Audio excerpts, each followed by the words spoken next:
I'm going to call to order this meeting of the Select Board for February 25th, 2019. It is just the three of us tonight, and we have a fairly short agenda, so fingers crossed. We will be starting with announcements and a review of the agenda that I'm doing now, followed by a public comment period and then the town manager's report. The town manager's report will include potentially the Select Board's agenda schedule, a one-day beer and wine license for Friends of Prescott, a one-day BYOB license for a private event at Salt and Light. We will consider ratifying the town manager's appointment of Michael Luce to the Commemorations and Celebrations Committee. We will review, approve, and consider issuing a review letter approving the proposed update of the open space plan. We will review the first draft of the 2019 spring town meeting warrant, and then there's a placeholder item for fiscal 20 budget discussion. At 7:15, we will have a discussion of potential changes to Broadmeadow Road. We then have other business with nothing listed, our typical list of ongoing issues, Select Board liaison reports, and 2 sets of minutes. So are there announcements? I have one. Yeah, go for it. I want to extend on behalf of all the town a big thank you for the work that's been going on all day by the fire department, the police department, the public works people, and the electric company to get the trees out of the roads, get the wires back working. It looks like that's going to continue on for a few more hours or maybe into tomorrow. But they've been doing, I've listened to them on the scanner and seen them, and they're just doing a fantastic job to keep everything going. Very true. I have a quick one, actually. As folks may or may not be aware, town elections are coming up in May, and there are open and/or seats up for re-election on various boards, including this board. And there are 2 open seats, mine and Barry Pease's, at this juncture.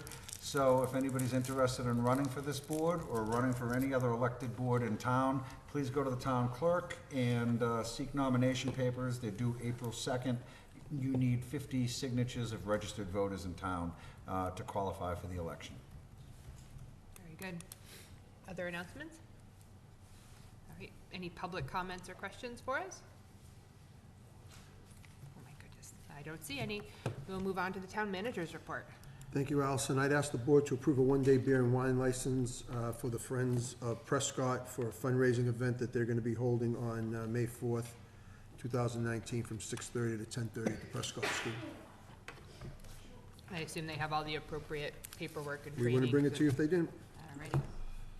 Someone want to make a motion to approve that? So moved. Second? Okay, any further discussion? All in favor? Aye. I'd ask the board to approve a one-day BYOB license for a private event at Salt and Light Cafe on February 27, 2019 from 6 to 9 p.m. And what does that, how does that application process differ from just a one-day beer and wine license? Well, we have a select board policy that authorizes that you grant annual licenses to various organizations that will allow them to bring their own alcoholic beverages. The Salt and Light has never requested that, so when they do a one-day license, this would fall into that category where we would allow them to bring their own booze, or alcoholic beverages, rather, I'm sorry, onto the, well, bring your own booze is what it, or bring your own bottle is what it says. I'm sorry. Bring your own brew. Bring your own brew, yes. So they are asking for that license, and we have issued these in the past. I apologize for my vernacular. Is there a Thank you. motion to approve? Sure, I move that we approve a one-day BYOB license for a private event at Salt and Life Cafe on February 27th, 2019, from 6 p.m. to 9 p.m. I will second that. Is there any discussion? All in favor? Say Aye. I'd ask the board to consider ratifying my appointment of Chief Lute to the Commemorations and Celebrations Committee. As you know, that's a 4-member committee made up of the fire chief, police chief, Don Black, and Evan Boucher. Since the police chief has changed, we never formally appointed Michael to that committee, so I'd ask the board to take that action this evening. I move that we appoint Michael Luth to the Commemorations and Celebrations Committee, term to expire June 30th, 2019. June And that- 30th, 2019. And that's actually a ratification? Yes. Correct. I I assume amend that's my motion acceptable. to that effect. I will second that. Any discussion? All in favor? Aye. I had sent out the board a copy of the open space plan that was approved by approved by the Conservation Commission, and ready to become the final report. I put a copy out to you. We also have a copy on the drive that you can see here, if it comes up. And those two copies are the same? Yes, I just wanted to put it Yep. up on the screen just in case you had any questions. Basically, what the board needs to do is approve the draft plan. It's 128 pages, I think, or 161 pages, so I don't know if we want to read the entire thing tonight. But back in 2013, I think it was, the last time we updated this plan, the board issued a letter to the Conservation Commission, 2012, issued a letter to the Conservation Commission saying that they would approve the plan. And you did have some comments as to what you had for concerns. I know I received an email from Allison today with a concern that I think is a very legitimate concern, that says that, you know, we give outright support to any endeavor of this plan funding-wise.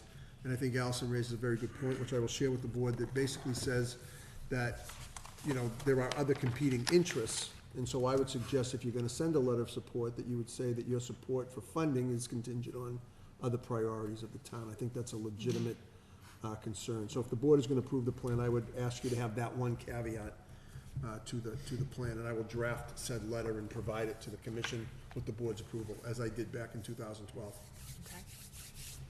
Do you guys We have? don't have that letter, It was in your pack, I sent it out to you. This was the letter that you sent in 2012. And I sent it out to you when I sent the open space plan last week. though. Okay. It isn't in this packet. Oh, no, it's a separate document, John, that's why I put it I up know on the where it screen. is. Yep. So that's my pitch to the board. Okay. Are there questions, comments, concerns about the new plan? I think that the plan itself is very good, but I do share Allison's concern, and I think that the board in the past has shared the concern that based on available funding, whether it be CPC funding or prior to the CPC, that funding that was required in order to keep their discretionary fund at the level that was necessary was subject to available funds. So I think it's a very valid point that in general the board supports the efforts of the commission. However, if there's an outlier or some type of purchase or something that would require funding that is not available, that we have to look at our priorities before we would support anything along those lines. So if you want to make a motion to accept along with some kind of amendment to that effect, I'd be willing to support that. Okay. I just think we have to point out that it's gonna have to be consistent with the priorities Right, of the town as time moves through. yep. Okay, so I will make a motion that we authorize the town manager to draft a letter of support for the new proposed open space plan, with the caveat that it outline, you know, our concerns about funds availability and overall priorities of the town. Second? Any discussion? All in favor? Aye.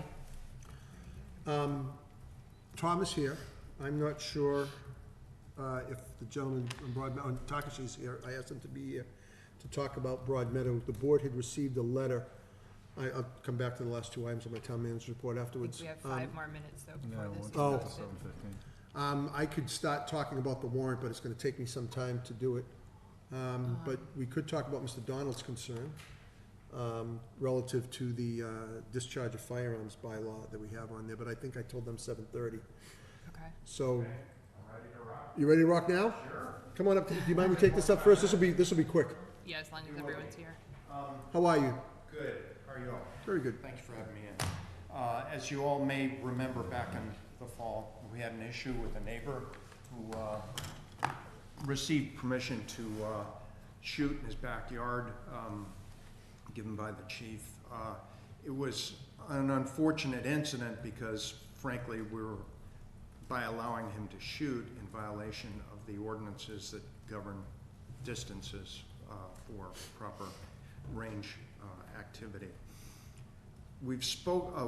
As a result, my neighborhood drafted a bylaw on the discharge of firearms, and it enumerated 5 different things. You've all seen it, I think. It's up on the screen right now. Yeah, and ultimately, it would have been, I think, and it will be, if it's brought forward, something that's relatively contentious.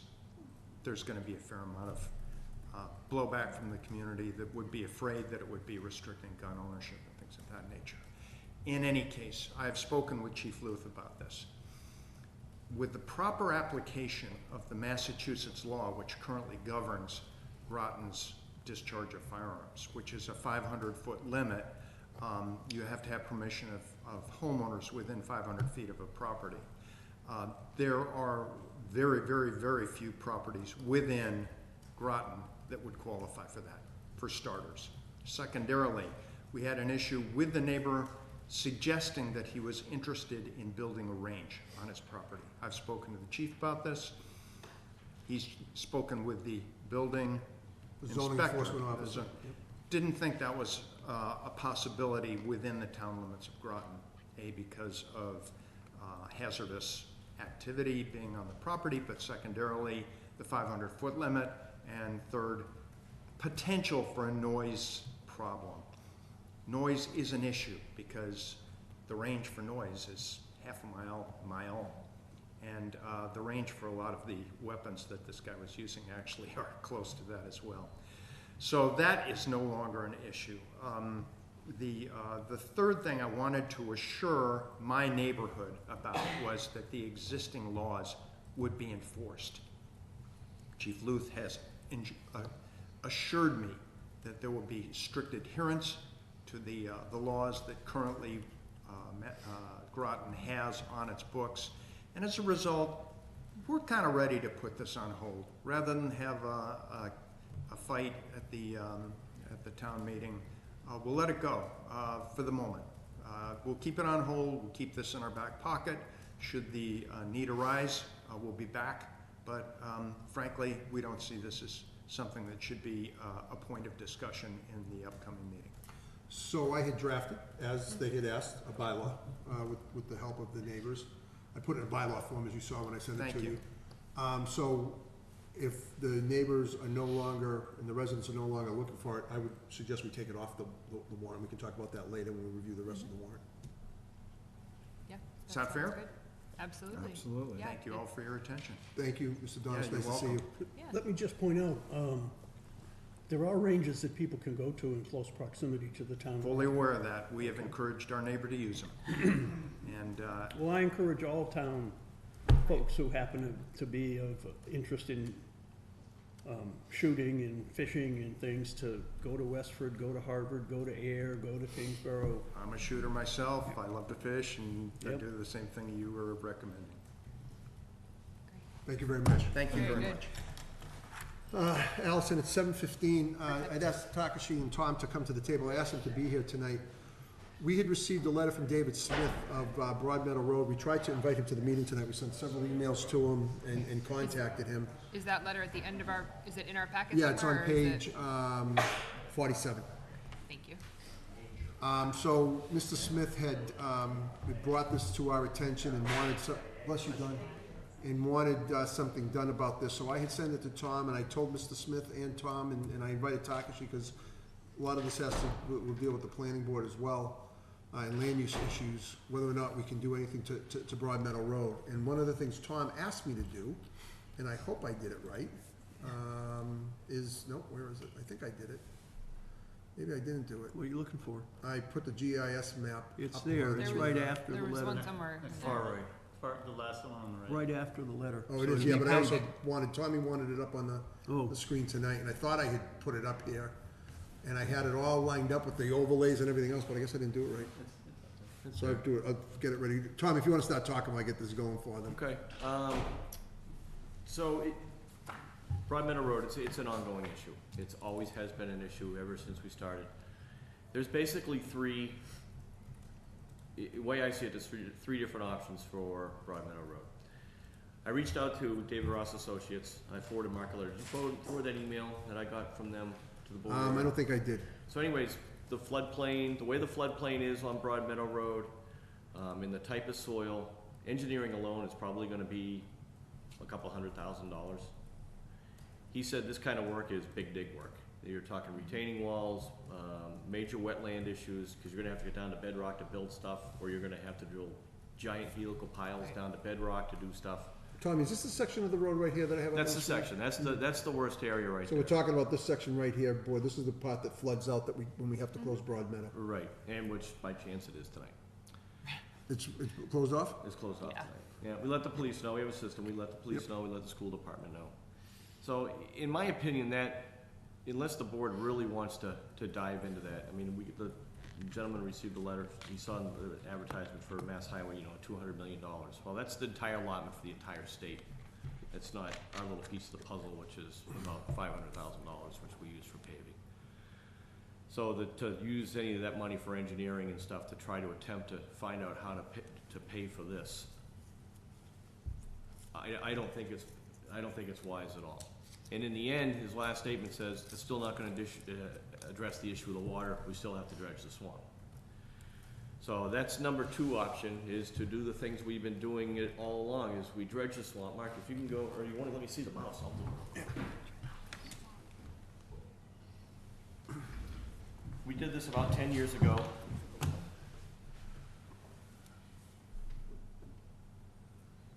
Let's see, Brian, when I go Takashi, I wanna get rid of this. Yes, click on the FEMA burn panel. Man, I gotta get rid of the flood zones. Okay, so we're looking, all right, this is behind Station Ave, the area in blue. You can see these crisscross channels in here. When I was a kid, we used to walk and hunt these fields. They were dry, and they used to hay them on both sides of the road here. 10 years ago or so, we did this channel right here, down to the culvert, and we also did along the edge here, and then down along the edge here to get the water to flow. And it helped a lot. But right now, our major issue, as you can see, these guys, you can't hardly see them anymore. So we need to come from Old Air Road down here where the crossing is. There's a couple of beaver dams in here the guys have to go up and do. There's one right in here, and there's another one up in here someplace. But we need to come up here. We're not gonna be able to come right next to this pond. We gotta come along these edges here, get a couple of these other ditches opened up, and open it back up in here some more. That needs to happen no matter what we do. And once we do that, it's gonna start dropping this again, just like happened over these fields over here, when these were all dredged out behind Dan McElroy's, and they look like this, and you can walk on them, you can hay them. We did that about 6 or 7 years ago, didn't we? Dan's did it a bunch. This is Dan McElroy's. He's done this, but he keeps up with them. I mean, he's got that agricultural permit, so he can keep going in there, and he has a machine. He hires somebody every couple of years and does a little bit of it and goes along. But it's high and dry now, and it drains fairly fast, which helps get it to us, because this is the same water. The water flow comes down, comes under Buckingham Bus right here, right by that channel right here, and then into here, and then keeps going. But once we do this and dry it out, we can do what we've been doing over the last, about every 6 or 7 years. We can do a little bit more pavement along the shoulders in here, and we can build it up and build the shoulders up a little bit, just so we can get by. What kind of approvals do you need to do that dredging? I was talking to Takashi, we'd have to talk to the Conservation Commission. And I was actually thinking, if it's a 5-foot trench, we'd have 1,000 feet before we cross that threshold, so we'd have to do some measuring to find out. Because if you're over 5,000 feet in a wetland, you might have to do a MEPA filing.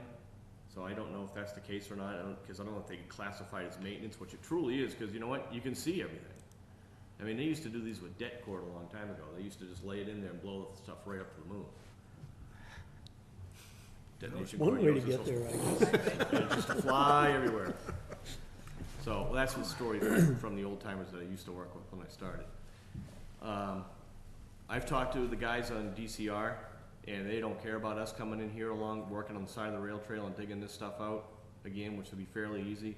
I've actually thought at times about putting an extra culvert in up here and also down here just to help to relieve it if it gets real high real fast, but I think the bulk of it is we can get this from, this one's actually fairly well defined, you can see, but this one here is gone all the way down through here. Lawrence Academy's not gonna have an issue. This is all Lawrence right here. This is Lawrence. This is us. So with Butters, we're not gonna really have a problem with. A lot of this is Ed O'Neill. So that would be my favored approach. The other approach would be to make a cul-de-sac right here. Block this piece of, in a little parking area, block this piece of Broad Meadow, make it a footpath going down here. Have Station Ave go down, Broad Meadow Road go down, dead end here, and go over to Station Ave and come out. So you'd pave that, Behind the light department. you'd pave the road behind, that's currently dirt road behind the old light department Yep. building. So I think those are the best three options for this. Well, there's two good options, 2 and 3. I would not, I really don't think it would be the return on investment for return on value for number one, millions of dollars for this. I never see it. I don't think we'd ever see it back. If we have to dredge it, and we're still gonna have to dredge it anyways. And a contractor I was talking to for about 30 grand, he could be in there for about a month. With a big dip machine, with pads to go walk around in there. We wouldn't pull the dirt out of there, you just cast it off to the side, get it away from the ditches and smooth it around. You know, just go back into the earth. And you have to do it every 10 years ago, so we're gonna have to do it. Would you have culverts going under the rail trail? There is a nice, there's a large culvert, you know, we talked about, there's a couple programs out there right now for, stream, improving stream quality and stuff like that. So this culvert that's under Broad Meadow right here, meets and exceeds all stream guidelines. This is it's like a 6-foot wide, granite stone culvert, goes right down to, it's the perfect model for a stream crossing. This one here is a 36-inch, and it's probably sitting in a foot of mud right now, so it actually meets the stream guidelines because it has a smooth organic bottom on it, so animals can go through it. I think that's the kind of Meets sort of part of it. Part of it. Yeah, part of it, Is it size big enough? It may be. It's all, if it's dry, I mean, if the water's flowing all right and the dams are out of the way and everything's going well downstream, I think it is, because it's a pretty good sized culvert. We could always increase the size of that one too much. You can't do too much. You can't do a lot of digging in there because the road's floating on logs. And I think since it's been so wet now lately, we're really starting to sink in this area right in here, on the downstream side of that road. So that's when we got to build up a little bit, right in this area. So a little bit of direction from, I don't know the best way to go about it. I mean, I talked to Mark to see if the board wants to think about an article at town meeting for this spring for dredging.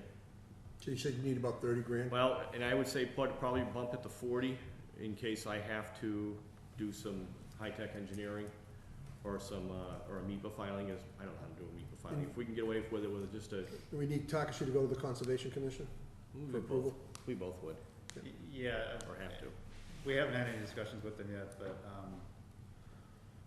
I would imagine it would require filing an order condition, notice of intent to do that work. But before that, I think discussing with the Conservation Commission kind of the long-term, desire to do this maybe every 10 years. I don't know if you can do that under one filing over that length of time, or if you would have to file each time you want to do that. There are some limited exemptions, certain types of work can be exempted. I don't know if this qualifies. It might require some input from one of the regional offices at Mass DEP. So our first step would be to get on the Conservation I think Commission's so. agenda. Yeah. Yeah, Josh? Well, I've been watching this for almost 30 years that I've lived in town, and I can recall no major issues up until maybe 15 years ago. I mean, obviously, there were some based on weather conditions. But you have to remember, when this road was built, there was no wetlands bylaw. There were no controls on this, and it was the easiest way to throw a bunch of logs and then throw a bunch of stone and pavement on top of it, and it worked. But at the end of the day, it sinks into the muck that exists from the stream bed that exists there. So while I understand the concern of the neighbors and, you know, the town population that uses Broad Meadow Road as a cut-through street, I think Tom's solution of going to a cul-de-sac at this juncture is extremely premature. It is a solution. And I think the suggestion of going into a multi-million-dollar project, again, is extremely premature. If we can get these drainage channels reopened and you can get the beaver dams out of the way and the commission and/or MEPA gives the requisite approvals as required, that's short money to try and solve the problem. And if the water flow is restored and the drainage flow is restored, then you probably won't get into these situations very often where the water's backing up. And in addition to that, once it dries out, by beefing up the surface of the roadbed and just building it back up, that'll also keep the water out of there. So rather than in trying times where funds are short and expenses are high, I would like you to, in my opinion, seek the path of least resistance and least cost, and let's see how that works out moving forward. And that if a couple years from now your solutions after short funding doesn't work, then I think we need to start to consider alternatives. So, my understanding, we should put an article on the warrant for the dredging money? Well, I think there's questions in the public. I'd like to hear what my fellow board members think on that. So for me, I agree with Josh in terms of this being the most reasonable approach. I guess I would question if we weren't to put that request on for town meeting, or we weren't to get that request granted at town meeting, what would be the process? So would this come out of operating? Would it be expected to come out of capital? How would we? Well, depending on the money that he needs, he's saying about $40,000. I'd have to go back and look. I'm thinking we're either gonna do a capital stabilization fund withdrawal or a free cash withdrawal to pay for it. Yeah, I would mean, think we would have to. I couldn't do this on, I mean, you couldn't even do this with chapter 90. Yeah. Yeah, so we would need to figure out a way. I'd have to look at the finances and make a recommendation to the board on how to fund it. And that would be for next year. Nope, we Or would that do would it at be- this, we would do it at this town meeting, and I would ask for the money to be used in this fiscal year or beyond, so that Tommy can start dealing with the Conservation Commission. If he can do it in May or June, he'd do it in May or June, depending on. We can start the discussions anyways, because this has to. Has to happen. It's this a is July-August of project, any is it most- not? Hmm? A July-August project, probably in the best Probably. conditions? Yeah, when it gets. No, because you want it to be dry, Get it Josh, you're as right, dry as you're you right. can. I'm just Yeah. thinking, you don't wanna be in there in May and In the June. mud, you're right, you're right. So it'd be a fiscal 2020 project. Okay. Yeah. Good point, Josh, thank you. John? I think getting a feel for what we can do by getting the channels opened and so forth is our best first step. I wouldn't throw out the notion of perhaps doing cul-de-sacs.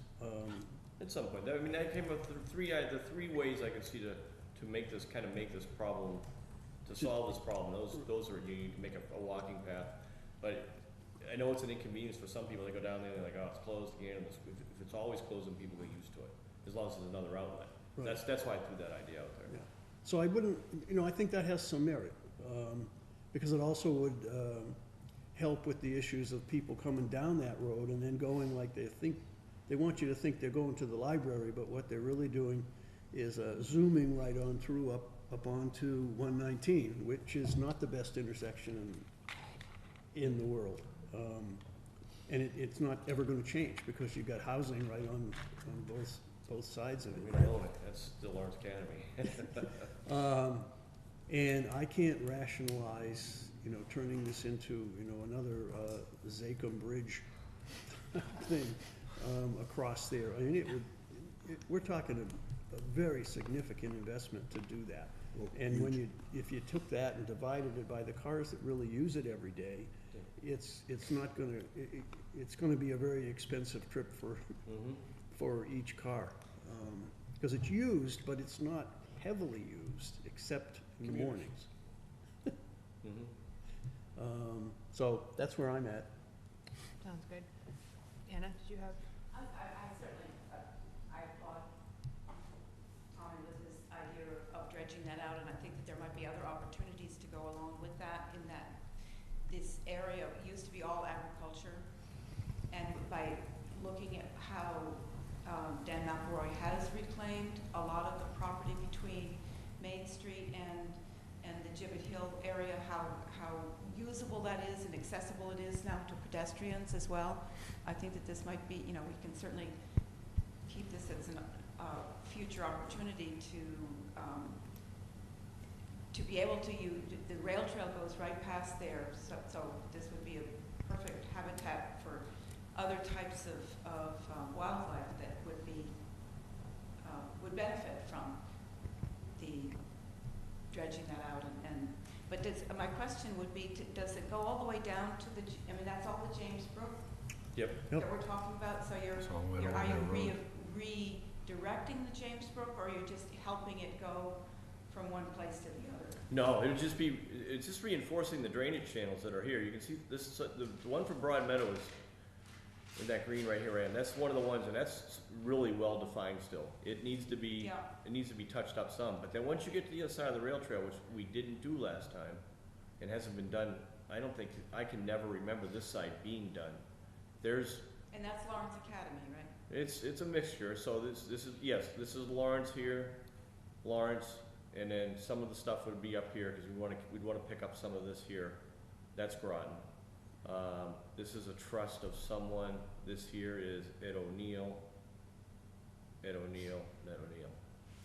Yeah, I mean, I would certainly think that somebody, like Tom, you should talk to those landowners and see whether we can do this as a joint project, because it benefits their property as well to have this, but my other question is, would that include having to disrupt the beaver dam at the end of Lake Romaine or whatever because this drains into Lake Romaine, doesn't it?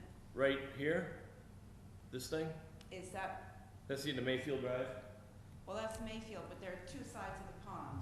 Does it go all the way down does the elevation go all the way down to the pond? Goes all the way to Old Air Road, doesn't Goes it? all the way to Old Road. Yeah, it goes all the way to Old Air.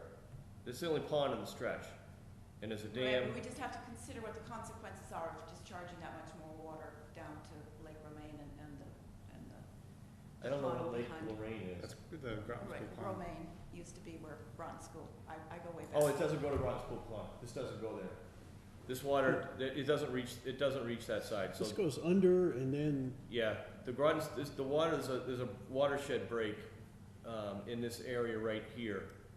And where you're talking, so the water from here goes this way, and the water from this over here behind, Click on it, I'll tell you who owns it. oh, I know who it is, Josh knows who it is. Hoke. Alan Hoke's. Okay, So then you're talking about the pond that goes down here, there's the Groton okay, School so it Pond. doesn't go down, So that's a different watershed, it's flowing a different direction. okay. but that's really the path of James Brook. Yes? Path of James Brook No, comes down goes- here under Old Air Road. Follows and then Old Air Road. Follows Old Air Road down this way. And then when it hits Smith Street, doesn't it cut over at that point? Right, and then. Yeah, so it's under the, back Yeah. under that the other one road meets again, up with it. down Yeah. to Smith Street. There's a break in there, it doesn't. So it is a different kind, it's not a different watershed, but Well, it's a so no different matter which, flow. I mean, there is gonna be more discharge downstream. Possibly. There is, but just not as, a Well, little bit faster, but the same amount of water, yes. Actually, when you get when you get off below the Peabody Street there, you're starting to go uphill again. Well, So it see, isn't gonna this run water up doesn't there. make it, It's this different. water doesn't make it over here. There's a high point here, and sometimes it goes this way, there's a culvert in here that's failed.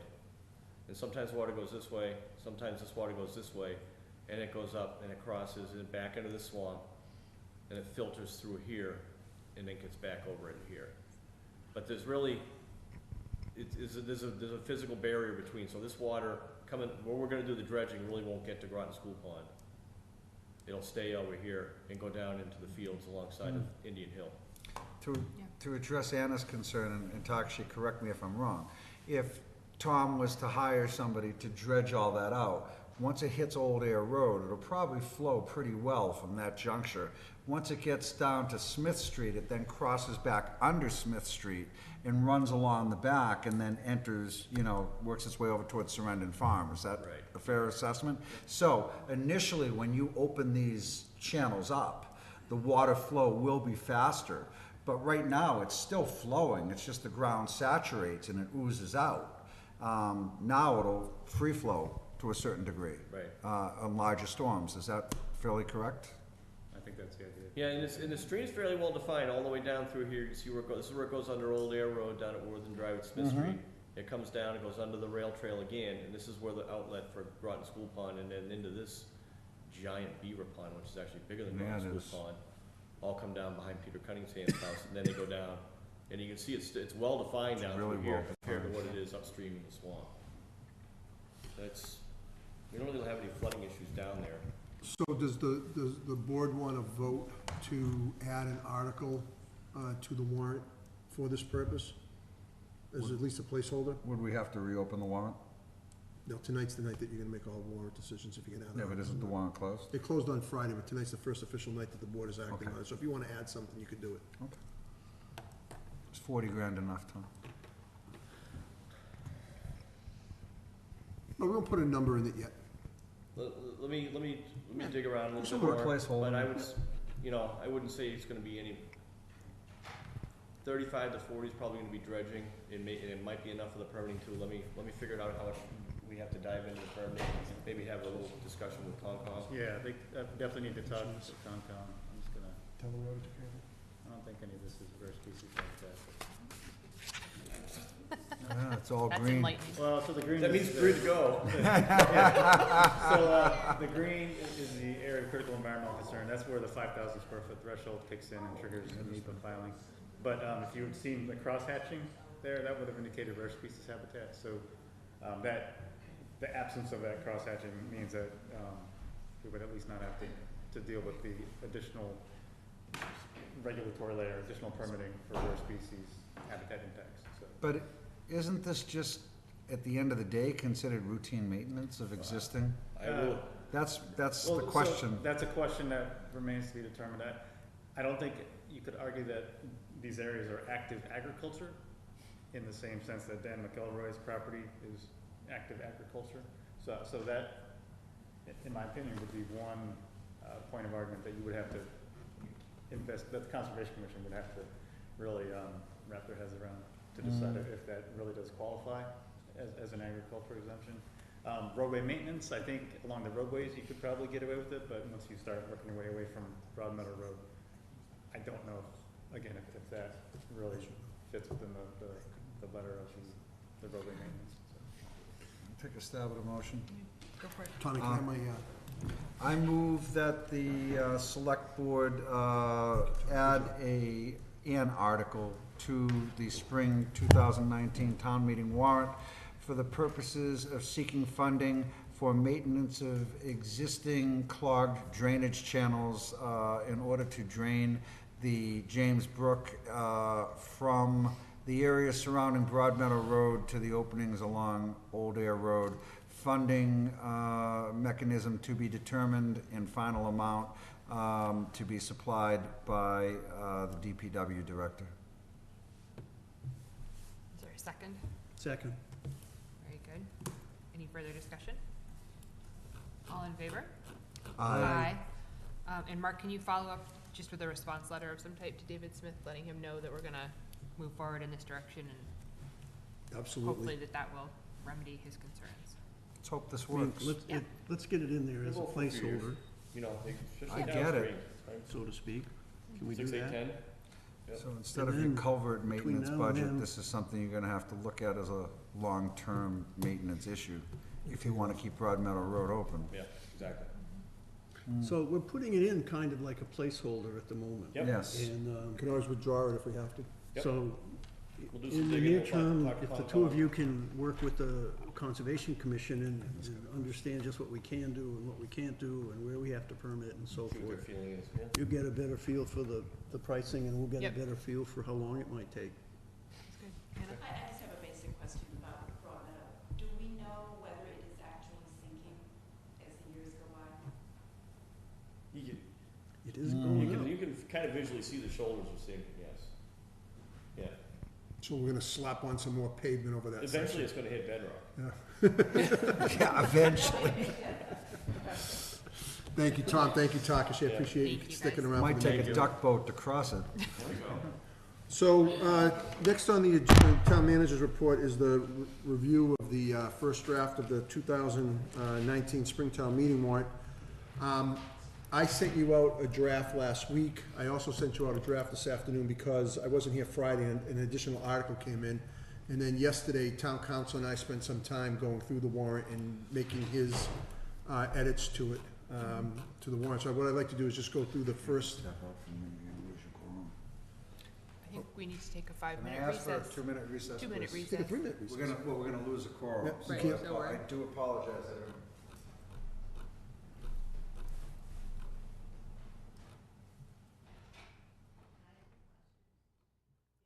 Session, but. No, we're not in session.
All right, thank you. We are now returning.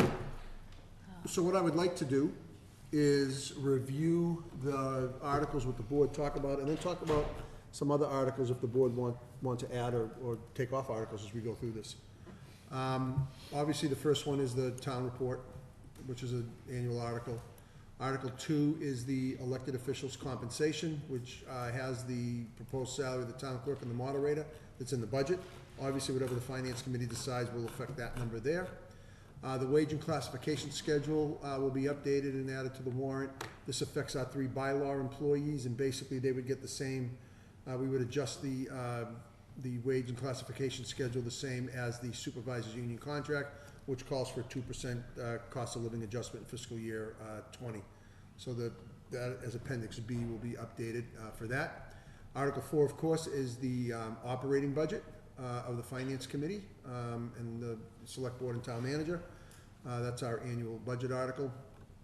Article 5 is going to be our contribution to the OPEB Trust, which this year will be about $169,000 or $170,000 because we have the plan that we adopted says we want to make sure we maintain the net liability at a certain level. So this article will ask for that money, and that'll be transferred from free cash.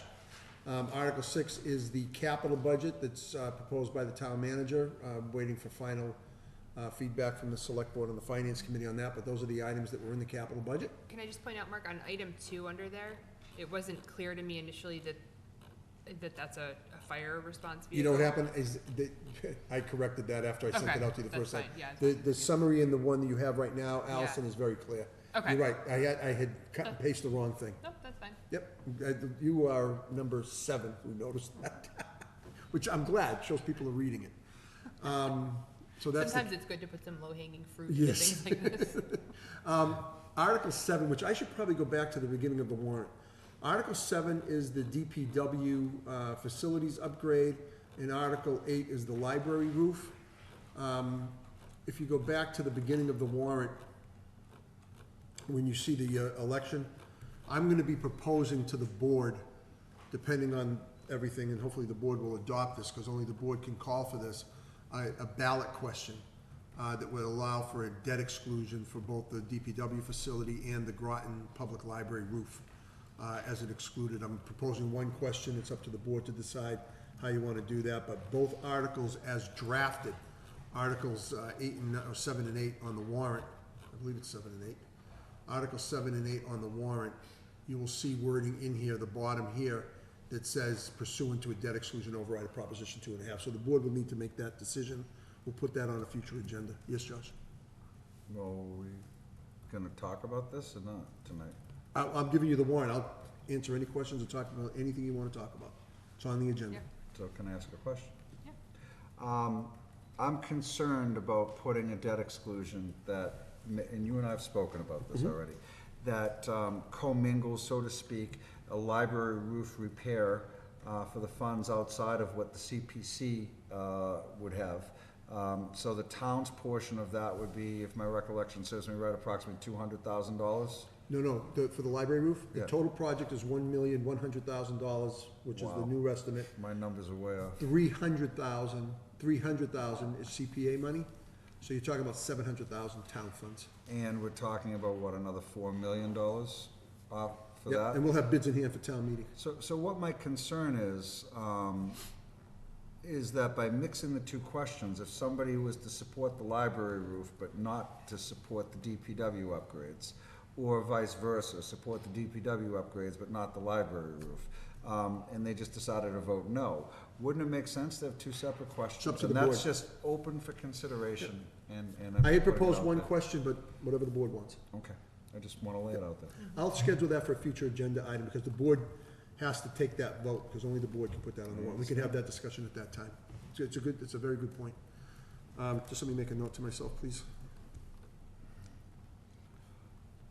I'll have an update, I might as well do the update now while we're talking about it.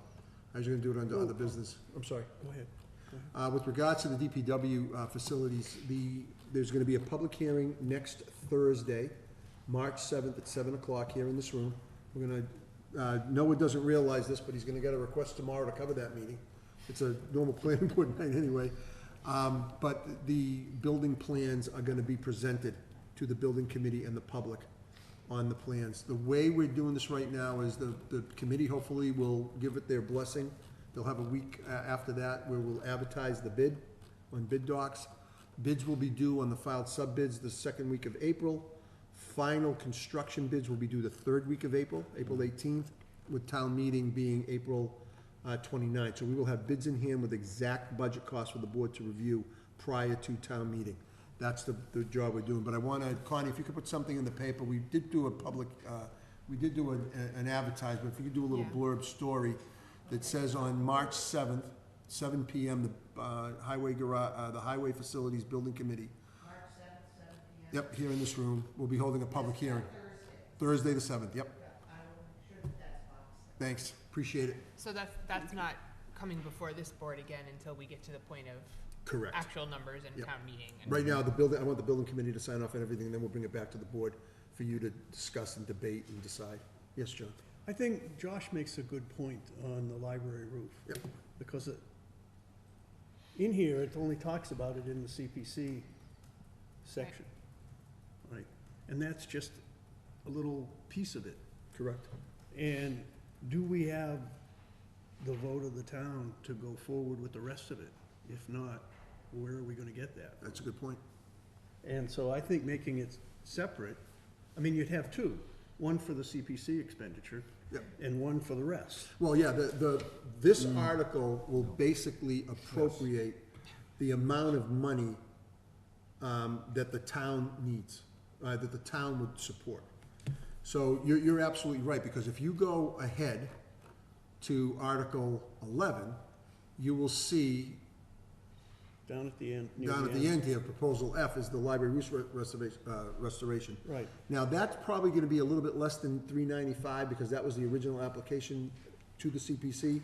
But now that the costs have come down a little bit in their estimate, that could be a little bit less.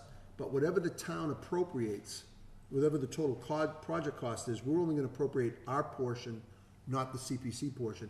And you hope the CPC supports this.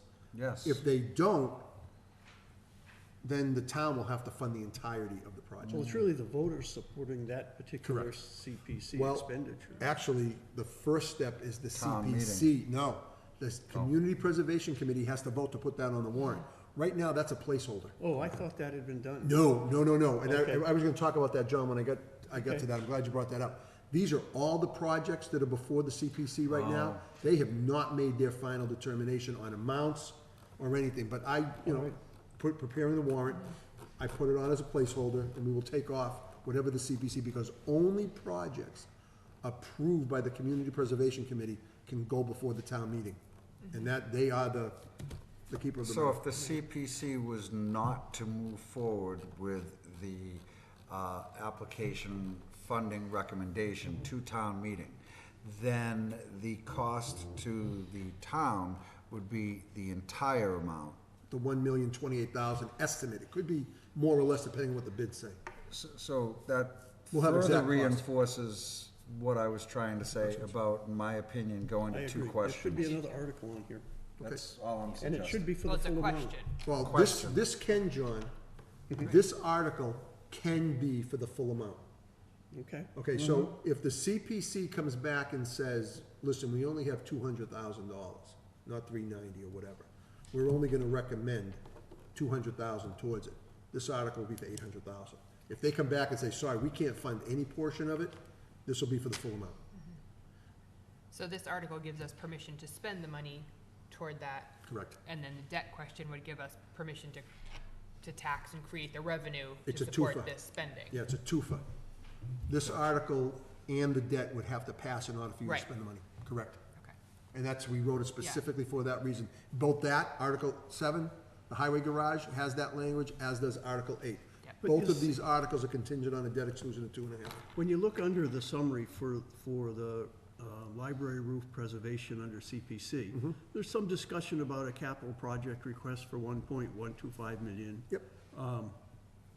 And yet, there's no discussion in the one that says library Article 8 about costs. Yeah, because I just put, that just says funds, sums of money to be expended by the trustees for the purpose of repairing the roof. So it depends on how the final numbers are. But how do the taxpayers get a feel for what this is gonna cost? You We go won't back, know- We won't know until the bid is but are you is gonna put received. language in here that talks to the total cost? Well, the motion will have the exact cost, John. The article just allows you All to right. put that on the warrant for debate and discussion. Okay, The CPC will deliver their final recommendations after their meeting on March 25th. So we won't know what that motion is until, and the bids are gonna be open sometime in mid-April. And then we'll know before town meeting. I know it's rushed, well, I know the final numbers are gonna come out a week or two before town meeting. Does that give the town enough time? You'll find out on the floor town meeting. But at least they're warned way in advance that this is coming forward. So to John's point, though, the information that goes out in the mail won't have numbers in it. No. Because the bids, unfortunately, we have to post the warrant before the bids are due. I would love to have done it a lot earlier, but, having engineers design and do their work and everything, we try to get it ready for the week or two before town meeting. So those are those two articles. Article 9, I put this on the Can we warrant, back up? please, Article 6. the capital budget. Yeah, I mean, you had just mentioned in passing that you were waiting for the finance committee to, review and take positions on it. And the But- board. And the board, understood. But not having added this whole thing up, if everything was approved here, what are we talking about, $500,000+? Yes. And how much additional bonding in addition to that? The ladder truck, I'm sorry, engine 3 replacement, we would be doing a 5-year State House note. The truck is estimated to be about $650. We would pay it off over 5 years And you would fund that, out of the cap stabilization fund. so on a yearly basis, kind of similar to what we did with the country club, you would do a 5-year equal drawdown? Yep. Right here, you see the dump truck we approved last year at 185. No, I get it, I'm just pointing this out for the public. Yep. So is there a way, Mark, to have these articles indicate kind of up in bold at the top, like if you go up to item number 1, where it's got a cost of $140,000, but that's the anticipated annual cost for Correct. 5 years? Yes. That's important. Is there a way to make that clearer to someone who's just kind of reading the bold? Well, I hope they read the they read the summary, because the summary very clearly says there's a proposal that the town borrow the fund and pay it off over 5 years. You might wanna just bold that out then. Okay. To show that. Or We can do that. underline it. I can underline that. Underline it, just showing that this isn't a one-time expense. Right. And then it's not $140,000. Correct. Yep.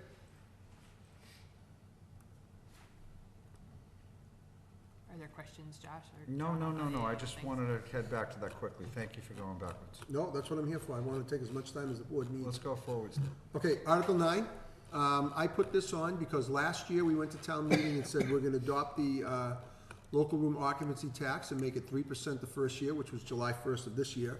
And then we'd come back the following year and bump it up to 6% for the following year. I figured, let's keep it going, let's keep it consistent. So I added this article to bump it up to 6% year 2.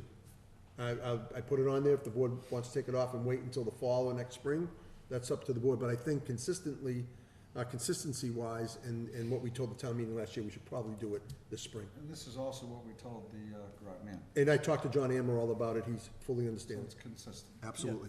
So I think it should be there. Okay. Article 10 is the community preservation funding accounts. I don't know what those numbers are yet, but that's the bucket dump each year. Article This is- 11, Number 10 is putting money into the buckets? into the buckets, yep. Allocating. Allocating, appropriating yes. And so I'll get those numbers from the CPC. from the total. Yep. Article 11, again, is a placeholder. These are all the projects: housing plan, feasibility study, housing coordinator, historic volume storage cabinet, conservation fund, library roof, Fitch's Bridge wall repair, resurfacing the high school track. Those are all the projects that the CPC is debating right now. The final article and the final numbers will be what they vote. So this should be considered a placeholder at this time. Can Article 10 include what the balance would be in each of those accounts, should we vote to add the recommended amounts? We've never done it that way, but I can get that from the CPC. I think, I mean, since we always have to go over that verbally at town meeting, it would be helpful to have it in here Well, I wouldn't wanna somewhere. put it in the article, but maybe in the summary. The summary. Yep. Sure. Yeah, Connie?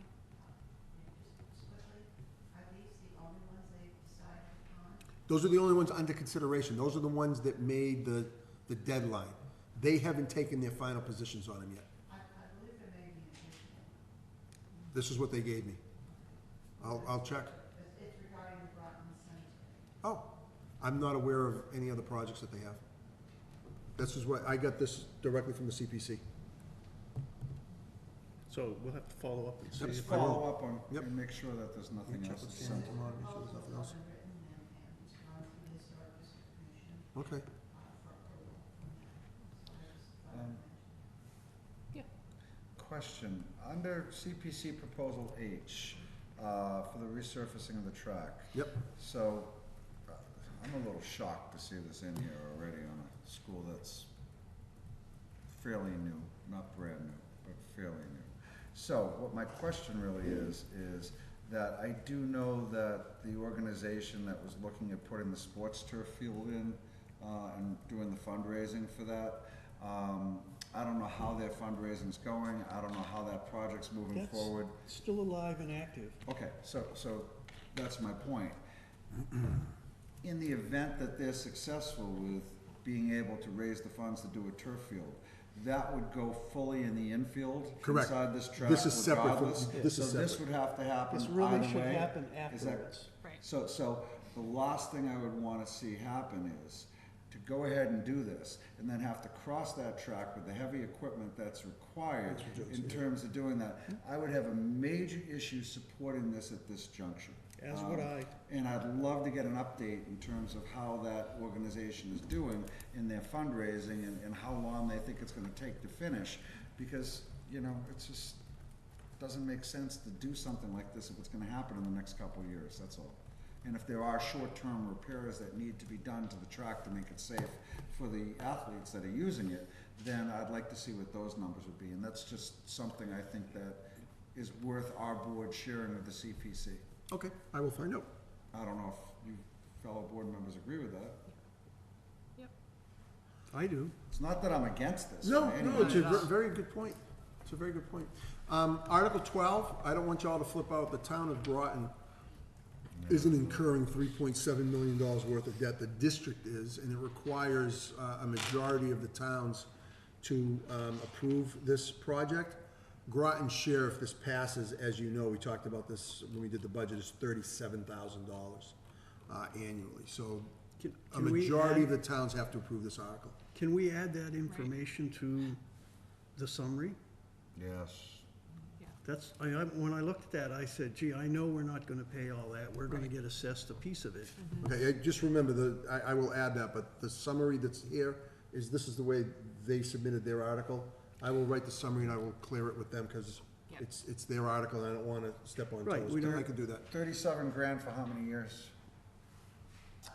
I don't remember. Is it based on enrollment or is it a Yes, fixed so it number? fluctuates every It'll year. fluctuate. Our FY '20 assessment, Josh, would be 37,000, based But on do we our, know, is it gonna go on for Yeah. 10, 15, 20? I don't Can know. you see if you can get Yep. that, because I think, again, to Allison's point about letting people know what the long-term ramifications, this is year one of 15 or year one of 20, and not necessarily having to put the number in because of the fluctuations due to enrollment?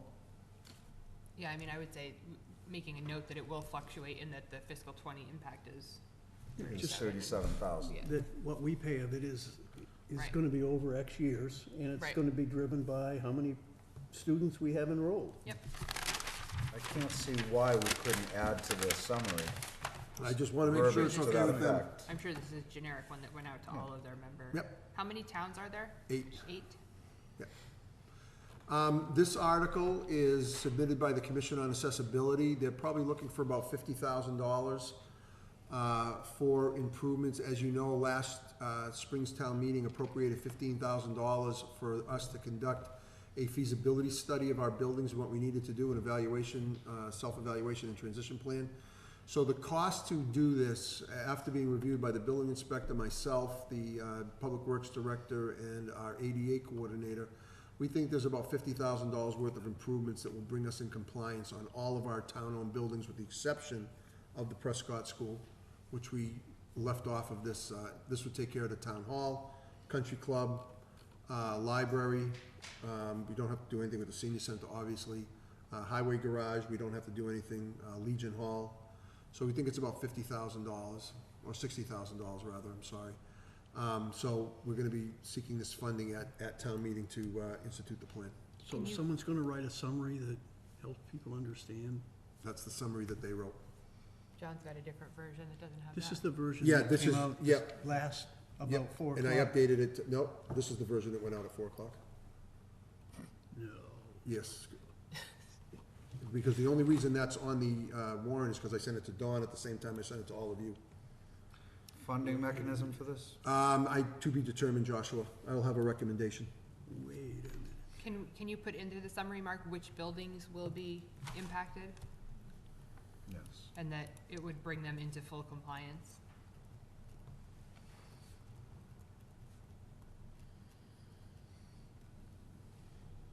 I would also think that a note that says it does not include Prescott School would be worthy too. Updated Wow. one. I know. Mark, this is absolutely the one you sent me. It really is.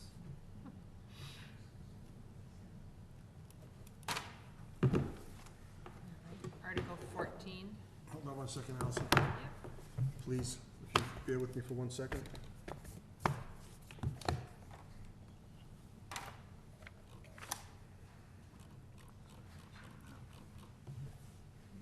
Because the only other one I had was in the minutes, I mean, in the Packet. agenda.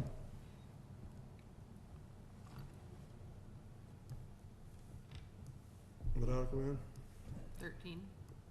14. Up to 14.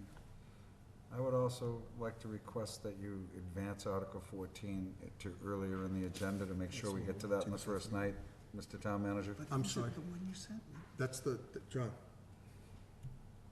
That's the updated warrant that went out this afternoon at 2:28. But this is what I got.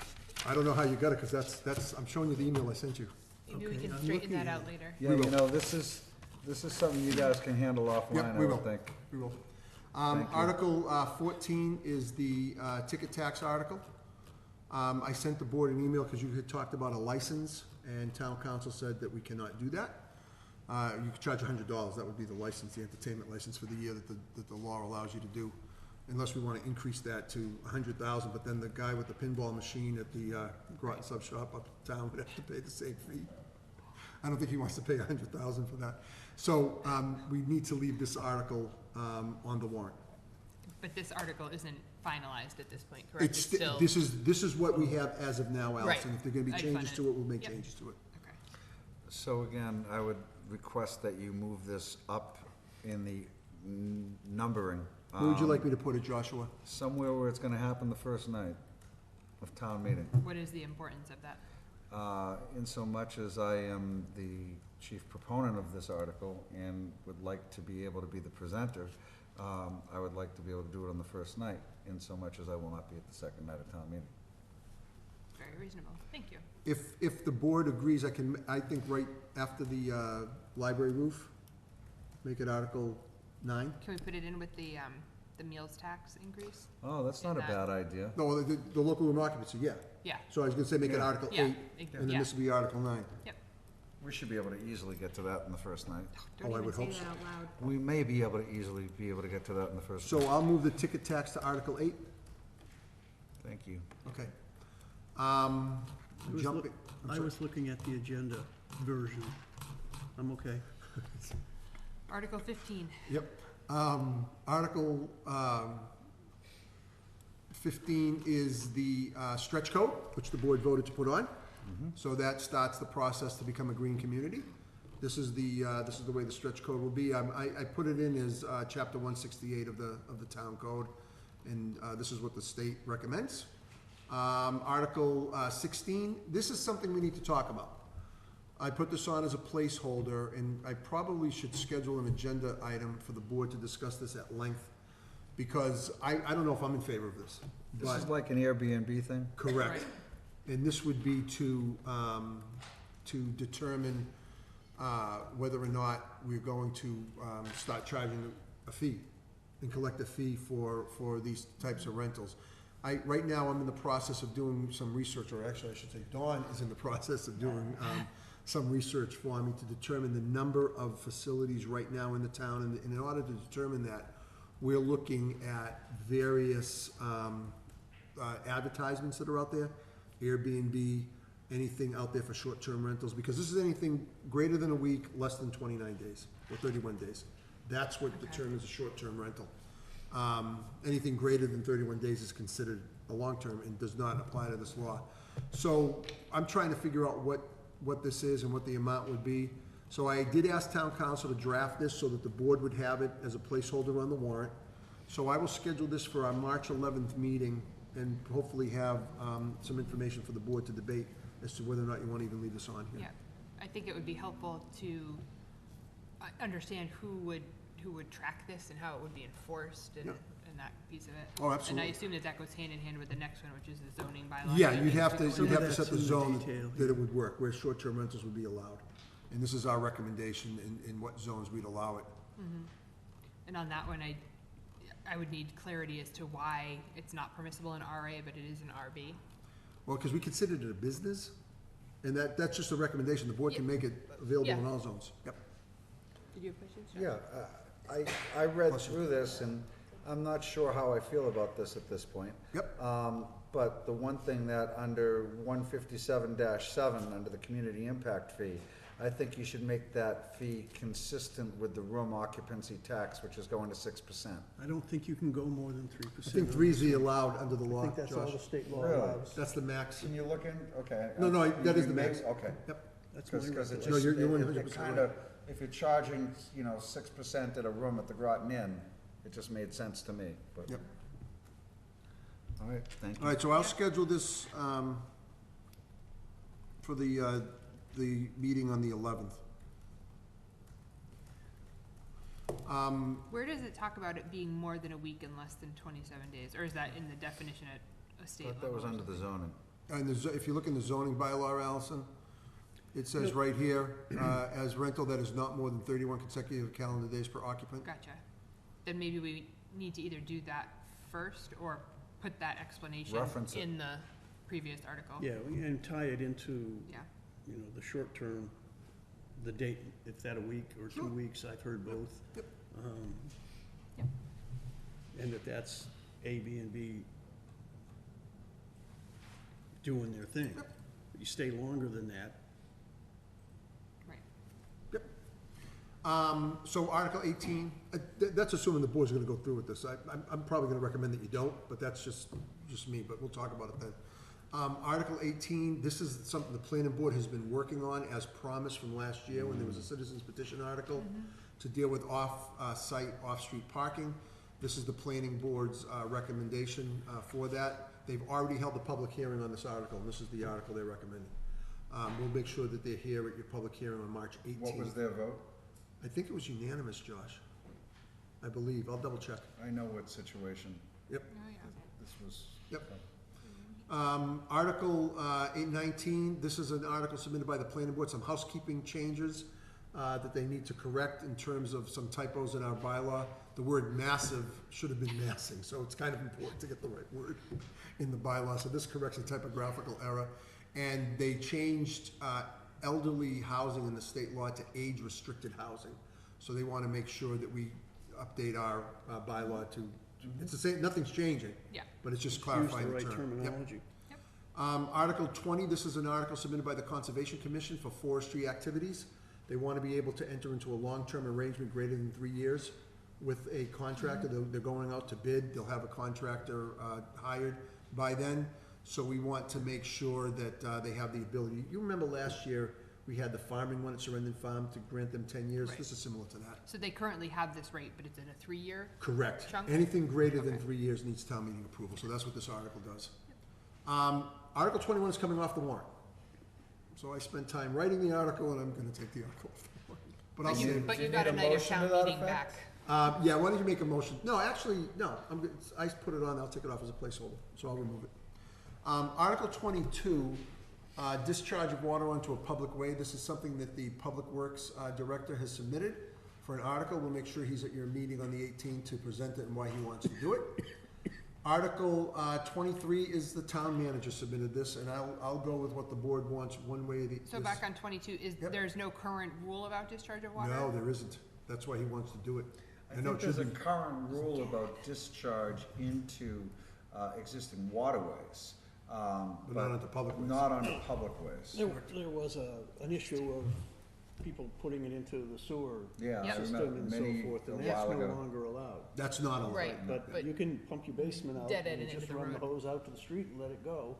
I don't believe, I'm not aware of anything that There isn't. prohibits that. That's why he's asking for Yeah, it. that's why we, yeah. Thank you. Article 23, I put this on. Dawn and I will tell you that we get calls all the time wondering if we have any additional liquor licenses in town. I'm talking package store, full package store. We're allowed by state law to have 3 based on our population. We've received phone calls, I'd say at least 1 a month, asking us, hey, do you have any available liquor licenses? Looking to bring additional business here into Groton. The only way we can do that is to have the legislature authorize additional licenses. So I wrote this article and I said, okay, let's add some restaurant licenses, let's add some off-premise package store licenses. Just ask the legislature. My proposal, it's up to the board to decide if you want it, but, you know, one of the things that we got called when the West Groton, what was the store? Clover Farms? Clover Farm, people wanted to put a liquor store in there. We got calls for that. I don't know if the community would have wanted it, but could have been a good use for that particular facility. So and then we got a call wondering when they were looking at doing some renovations down here at the old, Donlands, and then somebody was interested up at the Shaw's area for a liquor store as well. So I said, why not put it on there and see what happens? Right. We got 2 right When- in that neighborhood I already. know. we When did. were they added on most recently? I mean, It was when, because our population shifted. that's what I was gonna ask about, when did the population, what When is it the went over population? 10,000, we Yeah. got an Okay. additional license. We wouldn't be able to get an additional license at 15, or is it 20? I Okay, think 15 that's- would add another one. So anyway, Yep. something to think about. So one of those additional licenses is probably gonna be a part of Indian Hill, I suspect. Well, that's That's not the on-premise. store, that's an on-premises license. Yeah, but I'm Yeah, asking but for we're additional. only land too. getting two more, and does that mean, I'm just asking, is one probably already used? No, the two off-premise all alcohol are your package store. Right, okay, On premises would be Indian Hill, Okay. if they decide to they come choose forward. to. Yep. So anyway, up to the board, but I put it on there as a recommendation. Stormwater management, they want to amend the bylaw. Recently, state law changed, which authorized permits. Permits are in effect for 2 years before you have to do something or ask for an extension. State law changed to make that 3 years. The planning board is debating whether or not they want to amend the zoning bylaw to make it 3 years. The stormwater management committee is recommending it go to 3 years. That's what this bylaw does. Will they resolve that prior to town meeting in this coming, The planning board? No. well, the planning board and the stormwater, I mean, it sounds like right now we have one committee Yep. sure they want it, one committee not sure they want it. Can they work that Well, it's two out? different laws. It's two different sections of the thing. If the planning board grants a permit for 2 years and then the stormwater committee votes it for 3 years, the stormwater committee's permit would be in effect for 3 years. You'd have to go back to the planning board at 2 years. Yes, it is confusing, but you have two separate committees making that determination. It's a good point, though, Allison, I agree. Alrighty. Article 25 is a citizen's petition submitted by John Amaral and the 10 signatures that you see here. Basically, they bought the Waters House on the old Lawrence Academy next to the inn. And they want to put it into the Town Center Overlay District so that they can do some mixed-use development of that site in conjunction with the inn. They have some really exciting plans for that property, which I'm sure they'll present to town meeting. But this was submitted by citizen's petition. Is that property within the historic? It is. It is. Well, it's within the historic district. Yep. Right. Is that what your Yeah. question was? Yes, yes, Yeah. yep. And the Town Center Overlay District ends now at the Groton Inn, so Yeah. this will be a natural addition. Buddy. Yep, it does about it. This I sent out to you this afternoon. This came in Friday. It came in before the warrant closed. As you know, I think we talked about before, Olivia Way has a real bad drainage problem. It's awful.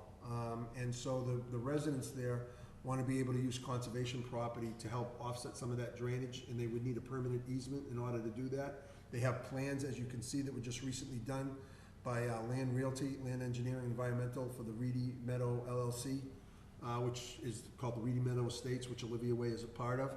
And so they want to be able to get a permanent easement on conservation land. In order to do that, town meeting has to approve it, then the legislature has to approve it. That's why you see the second part of this is to authorize you to petition the general court for the necessary legislation. So this was submitted by citizen's petition. I have not received a summary from them. I've asked for one, I have not received one. Can we get a copy of the plans and such to, I will before get we those for you. discuss this? Yep. They have to be on file in the office of the town clerk. Yep. We can make sure you get them. Question, John, or? I'm just trying to clear in my mind where Olivia Way is. And I'm wondering if it's, over on the you have to go all the way up to Pepperell to get into it, Is it off Old Dunstable up there? because that one had a Off of tremendous Nashua? amount of water. I think it's off of Nashua. Is it off of Nashua Road, Josh? This is when you head down Nashville Road, I believe, don't hold me to this, and you take a left-hand turn before it becomes Kemp Street, heading off towards Pepperell. It's right over in there, and there's a nasty water issue there.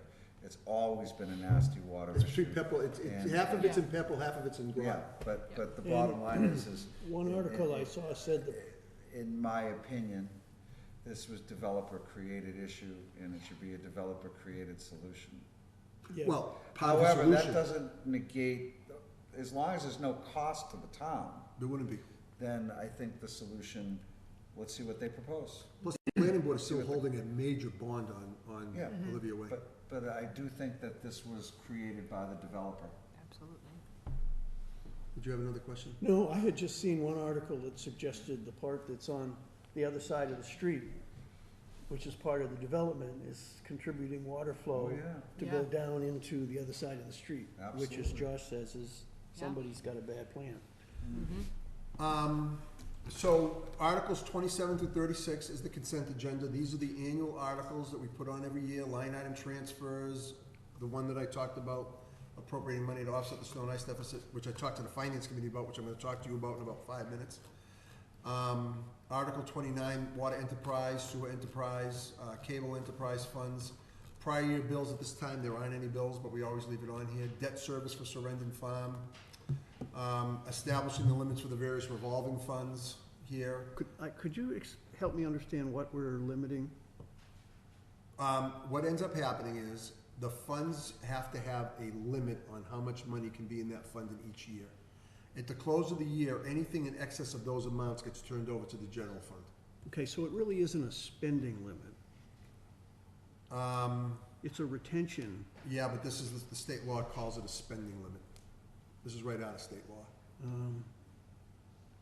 Well, maybe the summary could explain a little better that, you know, this is the maximum they can hold, and if they have more than that, it has to get distributed to the, I guess, the ratepayers, General fund. or the general Residents, fund, whatever taxpayers. has to happen to it. And where did these limits come from? Did they? This is the recommended amount from the various boards that control Okay. them. So they've had some input and, That is their yeah, recommendation. just Yep. making sure. What is home recycling equipment? That, Tommy did that last year. That's the amount of money that, when he does some stuff up at the transfer station, he collects fees. People buy, when he has those bags and some other things that he does up there, that's the amount So of money. it's not like a composter in someone's yard? No, Okay. that's for our transfer station. We added that, Josh, last year's town meeting, I believe. Right. So this is just where the reconciliation of what we're able to get rid of it for versus what people are paying for it? Yeah, this is, well, if somebody comes in and files a permit with the Stormwater Management Committee, that money is used to hire the engineers that does their review. Yeah, I understand that one, no, I'm understand, the home recycling one. Yep. Is this for equipment that Tom uses? I think it's for stuff that he sells up at the transfer station, and some of that money comes back in. We said it last year. Let me get the exact, Yeah, I think that we would did that help. at last year's town meeting. I Do don't you remember that, think Tom? many people sitting in the audience will understand what that is. Including the town manager, yeah. Right, and the entire select The board. entire select board. I will get that information for you. Other than that, Yep. And then these are the annual real estate exemptions that we authorize each year for elderly Yeah. and blind and things like that. But we don't say very, back up a little bit, if you will, we don't say very much, something's replacing something, but it doesn't suggest what it would increase the exemption under state law to 100%. Where is it now? Where do we have it now? Is it at 50%? I'm not sure. We need to put a little more meaning into this summary, I think, Well, this is the same summary that we've used for the last 10 years. and nobody's understood. No one's ever understood it or Right. asked a question about it. But that So, doesn't mean we should keep doing I it. understand. I'll ask Jonathan to update that. I'm gonna need more paper to take all the notes tonight. are we maxed out in terms of what we allow for? Yes, we are. For exemptions? Yep. Yes. So, And that was a concerted effort. You may remember you were on the school committee several years ago, when we were talking about an override for the schools to try to help the seniors. We put these articles on to Yeah. make sure that we With the give them as fundraiser, much so, yep. relief as see, possible. this says we're gonna increase real estate tax exemptions by 100%. To me, that means we're gonna double them. Is that what we're talking about doing? I believe so. To Okay, let's 100%. get a handle on this one. It would increase the exemption to 100% of the exemption. Right. Right That now, doesn't make I any sense. believe we're at X percentage of the exemption. Well, let's So I think this is understand bringing that. it to the max. You need to Yeah, clarify that. this needs work. And that's it. Okay. And to think, I came in here tonight thinking the warrant was in great shape. It Man, is in pretty I good got a lot It to is. learn. Well, for It's the the first first pass, pass, I it's think pretty it's good. excellent. So that's all I have on the warrant. If I can jump ahead and that's not all I have on the warrant. There may be one additional article that I'm not sure we want to do, considering where things are progressing with the charter before the legislature. Town council had suggested that we put a placeholder on the warrant to revote the charter in the event that the legislature wanted additional information. The town clerk today submitted to the Senate a letter certifying the vote that took place last year, certifying the vote of the warrant. I believe that's enough. The last thing I think we want to do is have a debate on the warrant on the charter again at town meeting for the third time. So town council has recommended that. The town clerk and I aren't necessarily in support of that. I don't think we need to do it. I think it's progressing now that we have Senator Kennedy on board. I'd like to hold off until we absolutely have to make that Can you decision. put a placeholder on for now, only in so much as the warrant's closed, and I'm in agreement with you, Mark, on that. But it'd be silly now that this is the first meeting after the warrant closes for us not to put it on there, and we can always yank it off, even up to the night of town meeting. I don't know what you all think, but I don't wanna hear about the charter anymore and how come it's delayed, and all of a sudden we find out in July, well, gee, we need another vote at town meeting, and then we have to put it off. So if that's what we need, What I don't understand is, there must be some rule that says what they have to do, and we don't know what it is, in terms of how long it can stay before. Can't somebody in that State House get to the bottom of at least that, and let us know? you're welcome to go down there and find out the answer for us, John. Well, as I said the other night, people want things, I'm not gonna sign them if they don't wanna help us. I get it. I will do that, Joshua. Thank you. Okay, on to the budget. So I want to talk about a couple of things, and I've given you a bunch of information that I want to go over with you. The health insurance budget, the original request was 1742553, which included a 10% increase in the rates.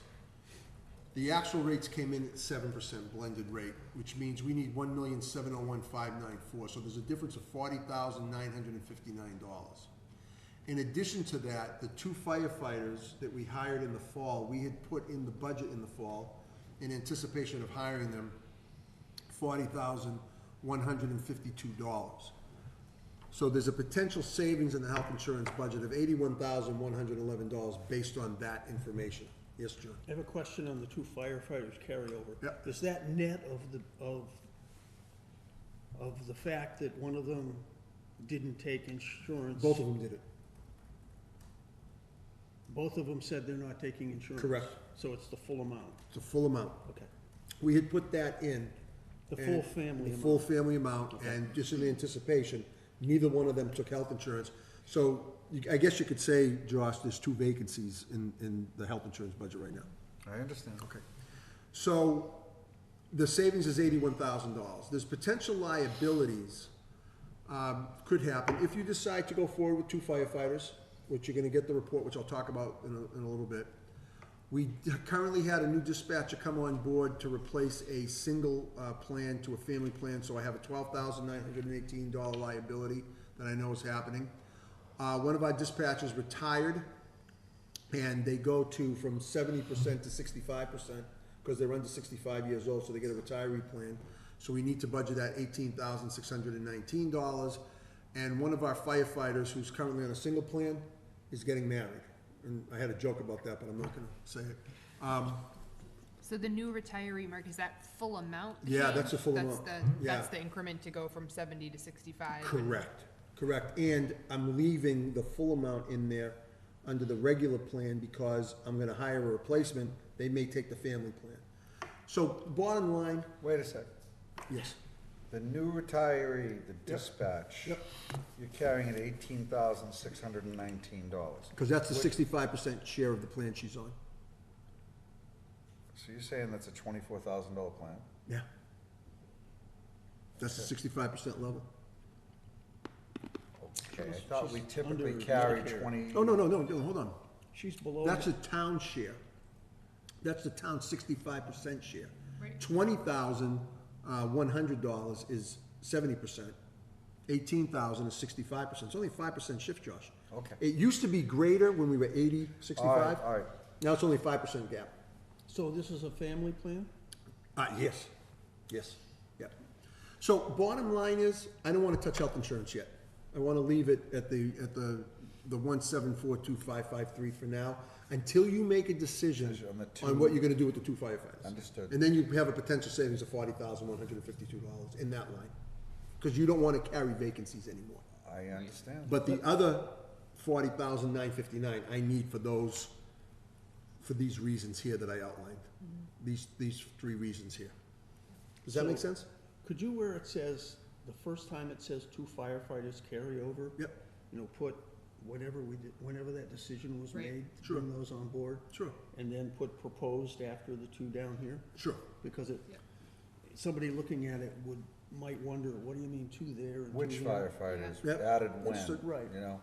Well, I just did this for you and the finance committee. I'm not No, gonna no, show this no, to no, anybody again. else ever again, but if I do, I will. Well, similarly, I was gonna request that dates go on kind of under the original appropriation and the new budget. So Because this we're is, this is 12/31, this is. Yeah, we're now. gonna end up in a situation, you know, in another 3 weeks where we have the original, the new budget, and then the new budget. Yep. It starts- Again, I just did this Little for this fuzzy. discussion, but I No, will. it is very helpful. Absolutely. So then I have various scenarios that I presented to the finance committee the other night on the budget. Scenario number 1 is the one that I presented to you on January 26th, which was the adding the governor's budget numbers. And you'll remember when I presented this to the joint meeting of the finance committee and the selectmen on that Saturday, this is what I gave you, and it showed us that we were $105,461 under the levy limit. You all remember that? Yes. From January 26th? Can you label these again, like instead of just scenario 1, so it would say like, Yep. based on governor's budget or? Yep, could do that. Scenario number 2, what I did here was I put in the numbers, if you were to agree with the task force recommendation to hire 2 new firefighters at $64,000, I increased the protection of persons and property by that $64,000. And on the regional school district budgets, I accommodated the $171,000 change, or the additional increase of $43,000 for the Neshoba Tech budget, and the $248,000 for the Groton Dunstable Regional School District. Can you annotate that somehow on here? I could do that. So when you take that into consideration and you leave everything else with the governor's numbers there, that puts the budget $278,570 out of balance. Okay? So scenario number 3, what I've done is I've eliminated the snow and ice deficit. Now, as the board knows, every single year for the last 10 years, we have carried a deficit each year. Nothing prohibits the town from paying off that deficit in the year that the deficit happens. So there's an article on the warrant that say the deficit's $100,000. There's an article on the warrant that allow you to take money from other budgets, reserve fund, the reserve fund, line item transfers, free cash, overlay surplus, whatever, to offset that deficit and let it go away. What that does is that frees up $150,000 in this year's budget, a proposed budget for next year, which lowers the deficit to $128,570. So this is kind of an approach, otherwise that snow and ice deficit would roll into free cash. Nope, we wouldn't raise it. It would say we would be under the levy limit by that amount.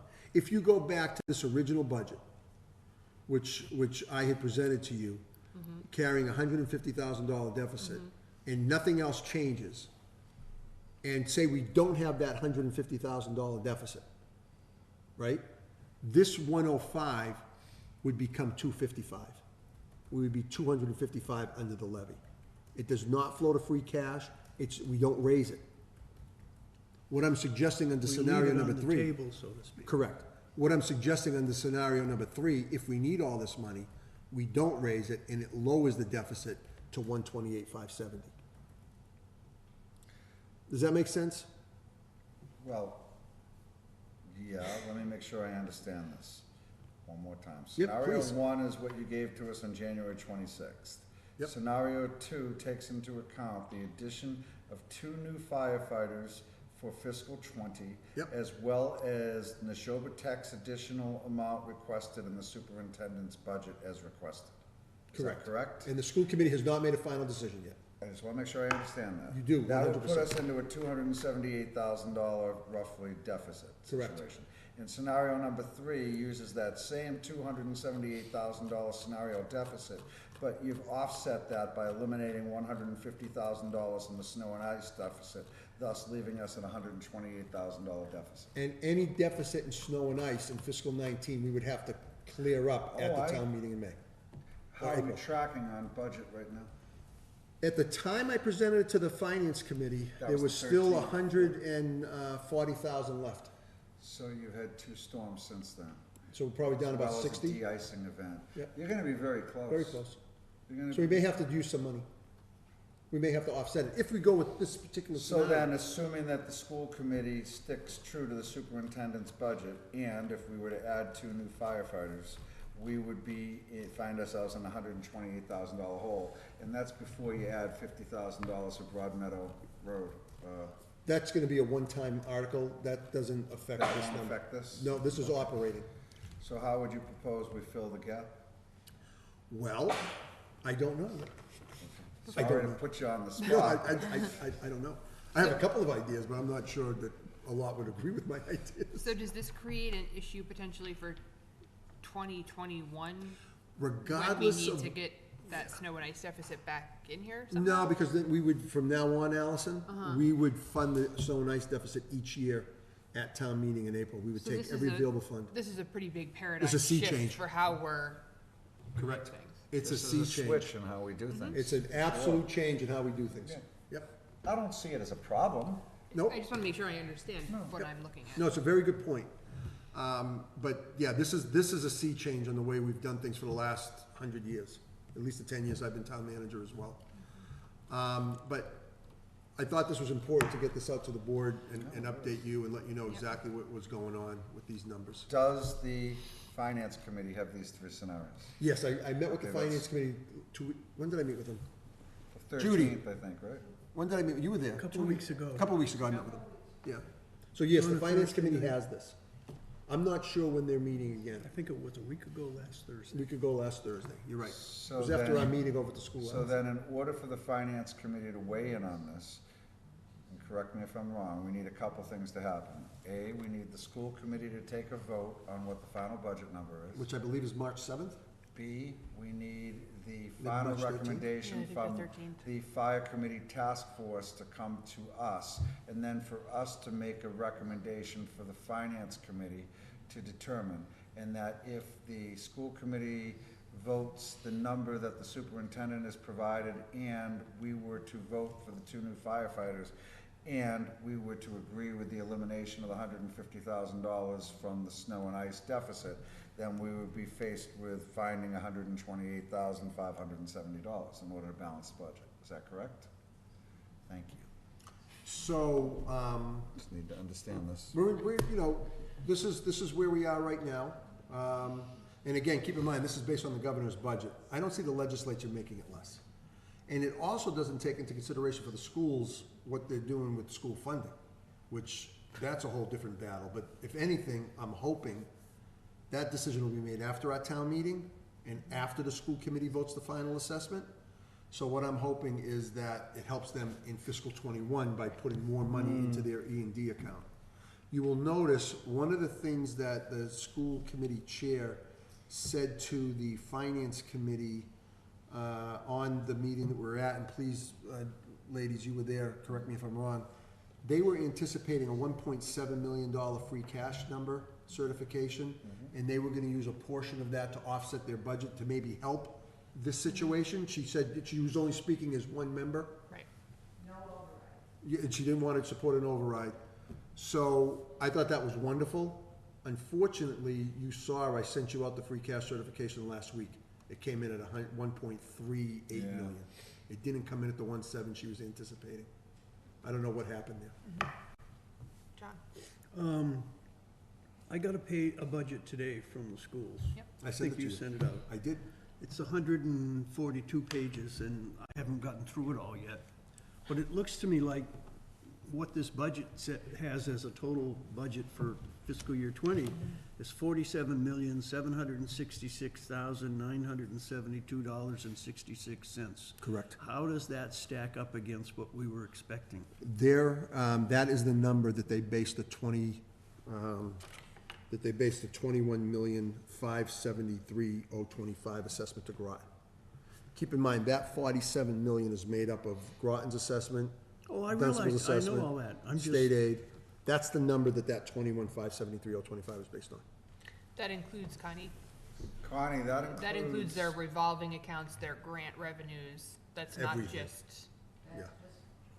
no, that's Groton Dunstable, but it includes their revolving accounts and all Everything. those kinds of things. So it's not, that's not the apples to apples number that we typically talk about. No. So, but you're But- saying it maps to the That percent. matches, that 47 million, whatever that number is, maps to the 21,573,025 that I'm carrying. So right there, John. Because Mike Knight gave me the 21 number based on that proposed budget. So that's where we are with the budget. So that's at the 6.58%, 6 point, whatever Right. it is. 6.72, Okay. increase in the assessment to Groton. So that's where we are. Any other questions on the budget?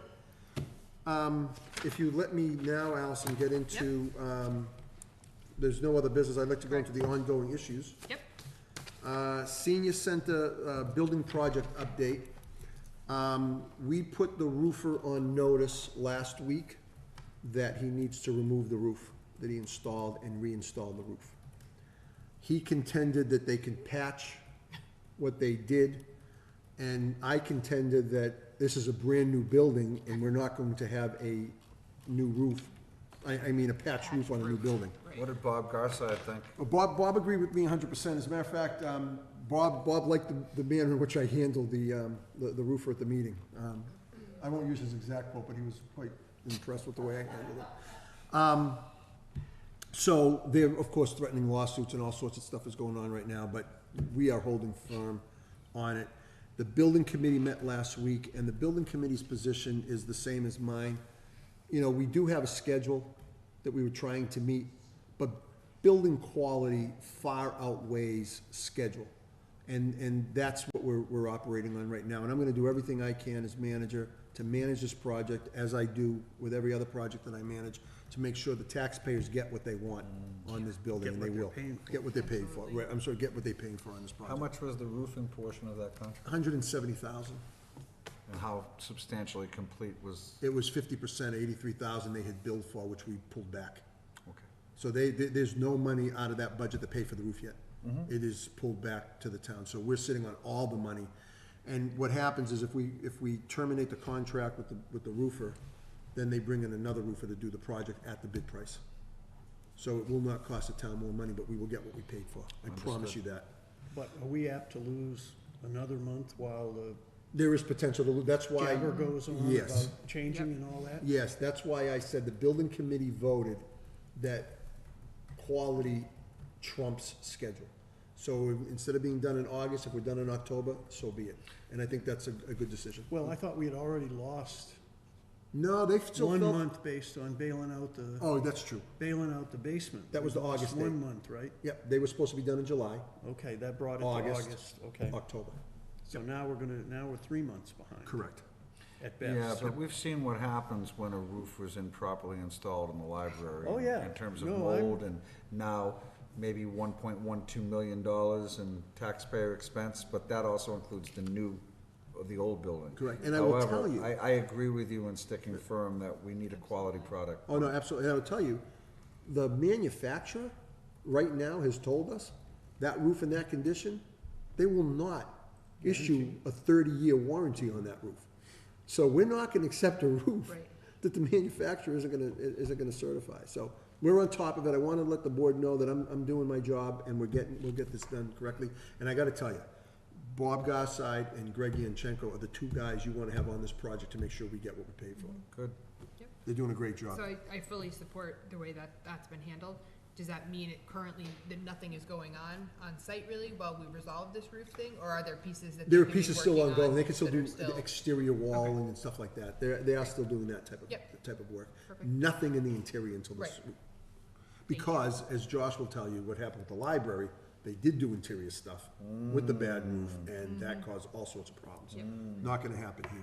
I think the editor of the Herald was out there last week and took pictures, and there'll be a full report in this week's Herald on the project, and from what Greg told me, it's a pretty good report. So, I encourage people to read what the Herald puts out. I can't believe I just said that. Encourage.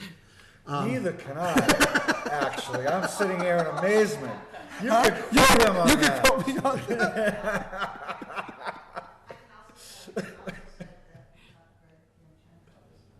He is. I'm telling you, we got the right architect on this project. I'm telling you, I'm so pleased with Greg and the work that HKA is doing, Greg Yanchenko and his firm is doing. You know, a member of our school committee works for, her name is going right out of my head. Faye Rayner, thank you. I can't believe I couldn't remember Faye. I was gonna call her Flo Rope. Faye Rayner. I gotta tell you something. Faye is doing a great job. Greg's doing a great job. We have a really good architecture firm. I couldn't be more pleased with them. Now you need a good roofer. Now we need a good roofer. With regards to, let's talk about Florence Roach Elementary School project. I think I gave you an update last week. Not too much to change from my update at our last meeting, but we have narrowed down a list of 3 OPM firms that we're gonna be interviewing on tomorrow. That's right, we're interviewing them tomorrow. Thank you. Soon, very soon. Thank you for, it's very soon. So we're gonna start interviews, I believe, at what, 4 o'clock? I think so. Yeah, 3:30. 4 o'clock. So we're gonna be interviewing the OPMs tomorrow. So we have a lot of excitement moving forward with that project. Once the OPM gets on, the next move would be to hire the designer and go from there. So there's a lot of interesting stuff happening with that project, so that's going well. With regards to the task force finalized their report tonight. They're doing some final edits. They're gonna get the final report to me on Wednesday, and they'll be on next week's agenda. They were supposed to finalize the report tonight, which they did. I will have the report to you We're Wednesday. supposed to deliver it Well, tonight. they finalized it tonight, and I could have delivered it to you tonight, but they wanted to make some updated changes to it. So you will get it on Wednesday, which I think is fine. And they will be on, the plan was to have them on next Monday's agenda. They will be on next Monday's agenda. I did call Mark at 4 PM for the record, looking for that report, did I not? You did, and I told you what I just told the Yes, rest you of And the they'll board be now. here someone will be here next week to talk about The that. committee will be here next week to talk about it, absolutely, absolutely. Will you get that to us as It's soon as- Wednesday morning, as soon as I get it, Please. you'll get it. Thank you. Highway garage renovations I talked about, but just to reiterate it again, next Thursday, March 7th, 7 at p.m. 7 PM in this room. Yep. We will be revealing the plans and having a public hearing. And I think Tom Delaney at that time is gonna announce some tour dates for the public to come out to the highway garage to see it. I know some of you have taken that tour, and Tom Delaney is gonna arrange for more tours for residents to come and see what they have out there. That's all I have for Can item updates. K come off of the agenda now that we've, Yep, I don't have it open to that page. What was K? change of cost share, future retiree health insurance. Yes. I mean, we haven't gone anywheres with that. Didn't we make a decision that any new hires effective July 1st? You haven't voted that officially. I don't think we voted You have that. not voted that So officially, please leave that on. so leave it on. I'm sorry. I would like, can you add that to a future agenda, please? Just so we can make a decision one way or another, and then we can take it off. Madam Chairman? Yeah. Chairwoman? yeah, I thought you were talking to Mark directly. Well, Yeah. you're the chair. I am the chair. I was kind of, maybe I was looking past you, but I was I- talking to you. Okay, We can- that's all I have. All right, are there any liaison reports?